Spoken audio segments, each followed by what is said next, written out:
Oke, jadi kisah ini dikirim sama Wak kita yang bernama Onsa dari Surabaya, Jawa Timur. Halo Onsa. Nah, kisah ini terjadi pada tahun 60-an dan dialami oleh neneknya yang kita sebut aja namanya Nenek Asih. Dan tanpa mengurangi rasa hormat juga, aku akan langsung menyebut dengan namanya aja, Wak ya. Nah, jadi ceritanya pada masa itu Asih ini sudah berumah tangga, Wak, dengan seorang prajurit angkatan laut yang bernama Jaka. Nah, karena tuntutan profesi, Jaka ini dipindah tugaskan ke Surabaya, Wak. Jadi, ya udahlah itu Asih sama 4 anak mereka yang waktu itu masih kecil-kecil ikut pindahlah itu ke sana juga. Nah, selama di Surabaya, Asih sama Jaka ini sepakat untuk sekalian beli rumah aja, Wak. Jadi nggak ngontrak atau tinggal di rumah kerabat gitu atau di rumah dinas juga enggak. Mereka mau beli rumah. Nah, lalu mereka mulai survei-survei rumah lah ini, Wak, sampai akhirnya ketemu sama satu rumah yang cocok. Dari segi harga, ukuran, kondisi bangunan dan juga akses jalanannya semua oke, Wak. Tapi ada satu hal yang masih ngeganjel di hatinya si Asih, yaitu wilayahnya masih sepi kali.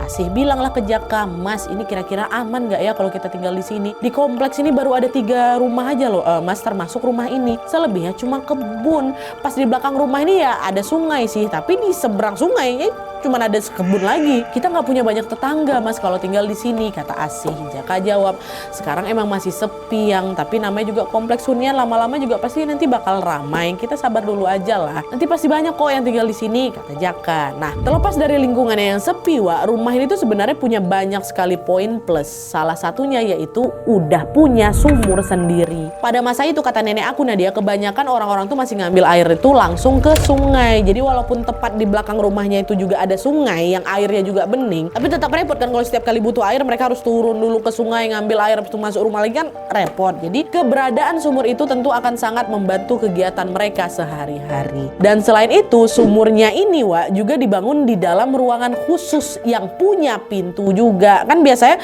sumur ini kan dibangun di ruangan terbuka ya kan, Wak. Letaknya ini di antara dekat kamar mandi, dapur atau juga ruang cuci. Nah, sumur yang ada di rumah ini beda, Wak. Tempatnya itu terpisah di satu ruangan sendiri. Nah, di ruangan itu mereka juga bisa untuk nyuci baju, nyuci piring gitu loh. Nanti kalau misalnya udah selesai, pintunya bisa dikunci lagi. Tentu ini jadi pertimbangan penting kali karena waktu itu keempat anak mereka kan masih kecil-kecil. Kalau sumurnya ini berada di ruangan terpisah yang bisa dikunci pula pintunya, ini kan akan meminimalisir kemungkinan anak-anak mereka nyebur atau kepleset ke sumur waktu lagi main ya kan. Jadi